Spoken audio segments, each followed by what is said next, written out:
Okay, good morning, students. So today we'll discuss about a new chapter, that is Laplace transform.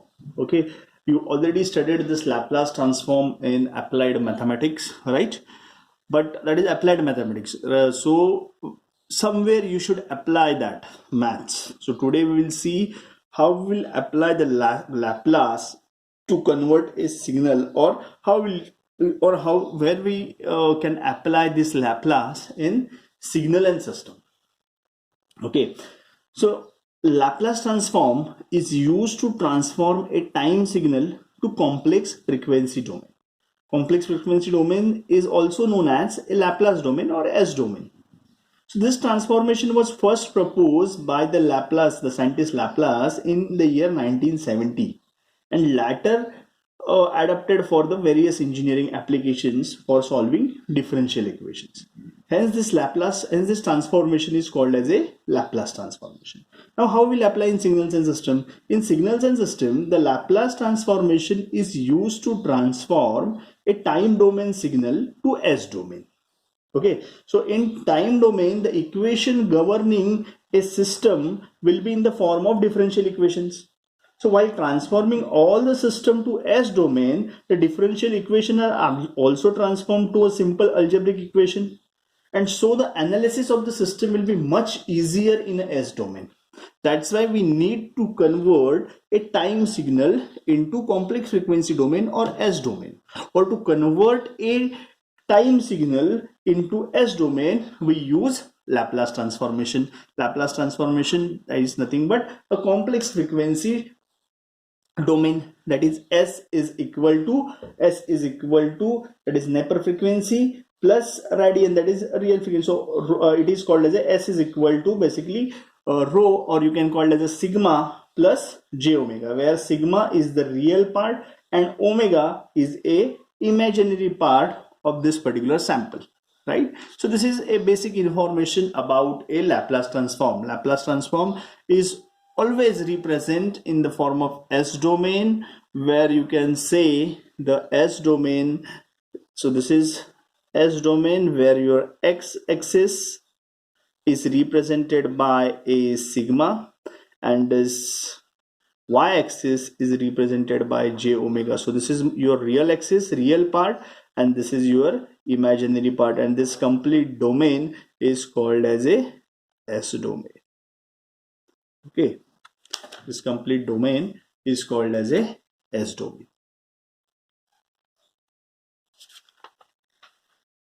Right, so in order to transform a time domain signal x of t to S domain, right, S domain, we need to integrate that signal. So how will represent this transformation? What is definition of Laplace and what is representation of transformation is this. We are converting this x of t, that is time domain signal, into a S domain. So we can write it as a x of S, that is Laplace signal, or signal x in S domain is nothing but a Laplace transform of x of t. We can represent this Laplace transform, that is L in bracket of x of t. It means we are doing Laplace transform of x of t. Now what is definition of Laplace transform? The definition of Laplace transform is x of S is equal to Laplace transform of x of t is equal to minus infinity to infinity is equal to minus infinity to infinity x of t into e raised to minus st dt. So this is a definition of Laplace transform. It means we want to convert x of t into x of S, then we need to apply this Laplace transformation formula, that is minus infinity to infinity x of t e raised to minus st dt, right? So it is defined as, so if x of t is defined as for t greater than 0, then we can say Laplace transform of x of t is equal to 0 to infinity. Then this is a formula for this 0 to infinity, means this formula is applicable for causal signal, right? This formula is applicable for two-sided signal, or you can say both-sided signal, when limit is from minus infinity to infinity, and when limit is 0 to infinity, then this particular formula, that 0 to infinity x of t into e raised to minus st dt. This formula is applicable for causal type of signal, right? So now this is a definition of inverse Laplace transform. So if you want to convert again that x of s, means if you want to convert your signal from s domain to time domain, then you can apply this formula that Laplace inverse of x of s is equal to x of t is equal to 1 upon 2 pi j integration of sigma minus j omega plus sigma plus j omega into x of s into e raised to minus st d of t. So it means you can convert in both the directions, means you can convert a time signal into a s domain by applying Laplace transform. Also you can convert a s domain signal into a time domain by using inverse Laplace transform, right? But in all this scenario, all these cases, the one more thing which is very important, to discuss, that is region of conversion. That is ROC. Okay, so now we will discuss about ROC. Okay, now what is mean by ROC?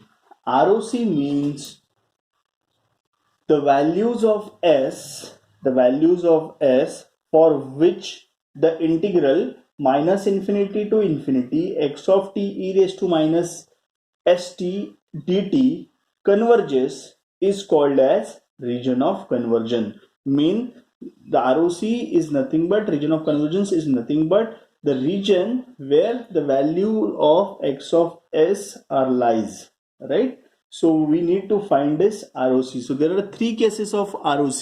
That is, first case, that is right hand side causal signal, means when the ROC starts from that particular pole to the right hand side, right? The second case of ROC, when ROC lies from that particular pole to the left hand side, so that is called as a case 2 left hand side anti-causal signal. And in case 3 we will discuss about both sided signal. Okay, so first we will discuss these three cases of ROC, that is right hand side causal signal, left hand side anti-causal signal, and both sided signal. So first we will discuss a case 1 of ROC, that is right side causal signal, okay, or right hand side causal signal. So let x of t is equal to e raised to minus at u of t, where a should be greater than 0, okay, and that a should be greater than 0, and u of t, all we know that the value of u of t is 1. That's why I'll write it as a x of t is equal to e raised to minus at for all the values of t should be greater than or equal to 0. Okay, now this is my function, or this is my signal. Now if I want to apply a Laplace transform to this x of t, now what is definition of Laplace transform? The definition of Laplace transform is minus infinity to infinity x of t into e raised to minus st dt, right? So now in this formula I need to substitute the value of x of t. If I will substitute the value of x of t, that is e raised to minus at u of t, so I'll substitute here that e raised to minus at u of t into e raised to minus t, right? As per the formula I'm writing this particular statement, right? After this I know the value of u of t is 1, so I'll substitute that value of u of t is 1. Now my signal, if my signal is u of t, it means it starts from 0 and goes to infinity, right? So the limit of the signal also get changes, right? That's why I write it as a 0 to infinity e raised to minus at into e raised to minus st. So I take it t as a common from this function, so I'll write this as a 0 to infinity e raised to minus s plus a into t, right? So I'm converting this particular steps into this format, right? So if I'm applying integration to this, I'll get e raised to minus s plus a, this is s plus a into t upon minus of s plus a, limit 0 to infinity. If I will substitute the limits, I'll get this, right? Now I know that the value, now this is, see, now s plus a is a constant, right? Now s plus a is a constant term, so I'll take it as a common. Okay, now I'm, instead of in the rest of the s, I'll substitute rho plus j omega, because this is a value of s, right? This is a value of s, so I will substitute instead of s rho plus j omega, but this s plus a is a constant term, so I am keep this s as it is. Only I will replace the s which is present on e raised to s plus a into t. I'll replace that s by using rho plus j omega. Okay, so if I'm replacing this rho plus j omega, my function will look like this: e raised to minus rho plus j omega plus a into infinity upon this e raised to 0. E raised to 0 is nothing but 1, so I'll take 1 upon s plus a, and here now I'm separating it with real part of e and imaginary part of e, so it is minus e raised to minus of rho, or you can call it as a sigma, plus a into infinity into e raised to minus j omega into infinity upon s plus a, right? So now I'll get this as my Laplace transform function, right? So Laplace transform of x of t is nothing but this. So if I'm assuming that this rho k is equal to this rho plus a, okay, and I'm writing it as a rho minus of minus a. Now if the value of this sigma, or value of this particular rho, is greater than minus a, then this k will be positive, right? Then this k will be positive. If k will be positive, then this function become k raised to minus of infinity, and k raised to minus of infinity means 0, right? It means I can find out the value. So here my answer is in the range of s. So here I can find out the answer, right? If I'm substituting the value of k is greater than minus a, then this term become positive, and e raised to positive or e raised to minus infinity is nothing but 0. That's why I can find out the answer. But if I'm substituting e raised to minus a, means this sigma is less than minus a, then if this sigma is less than minus a, then value of k will be a negative. Please understand this very properly. If I am substituting this sigma as minus a, then this k will be negative. And if k will be negative, then this term can be a e raised to infinity, and e raised to infinity is nothing but infinity. It means I won't be able to get the answer, because this will become infinity. Infinity plus infinity is equal to infinity, right? So I won't be able to find out the answer if sigma is less than minus a, but if I can find out the answer if sigma is greater than minus a, right?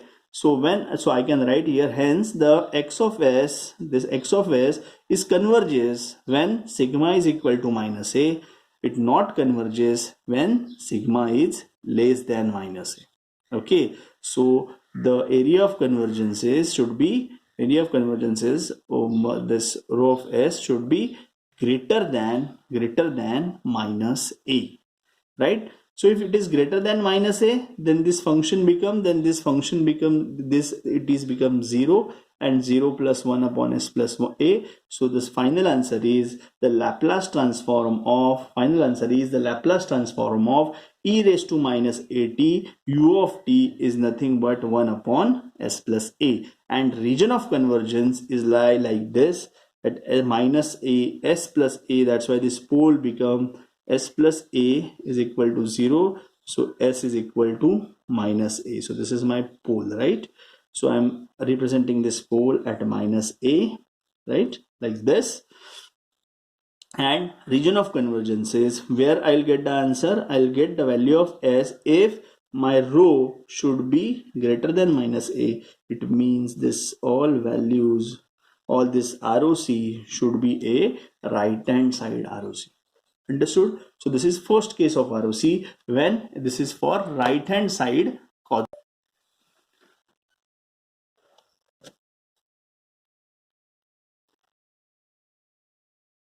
Okay, now this is my second case. In this case, I'll discuss the left hand side ROC. Means when my signal is anti-causal, then what will happen?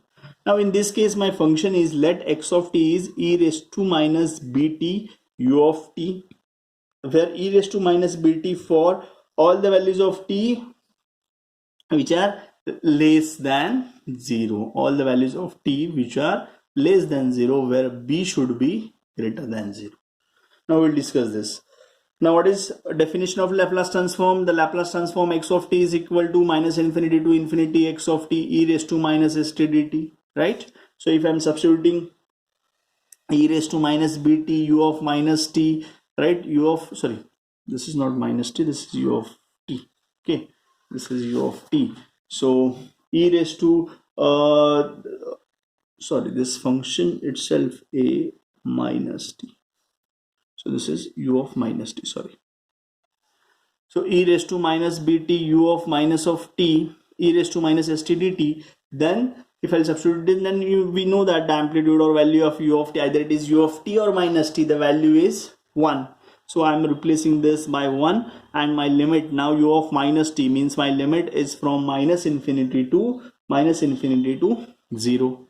So here I am writing my limit minus infinity to 0 e raised to minus bt into e raised to minus st d of t, right? So if I am substituting this, if I am taking the integration, I will get this, that is e raised to minus s plus b into t upon minus s plus b. Now this s plus b is a common term, so I am replacing, so I'm substituting 0 and infinity in this particular equation, so I'll get this, right?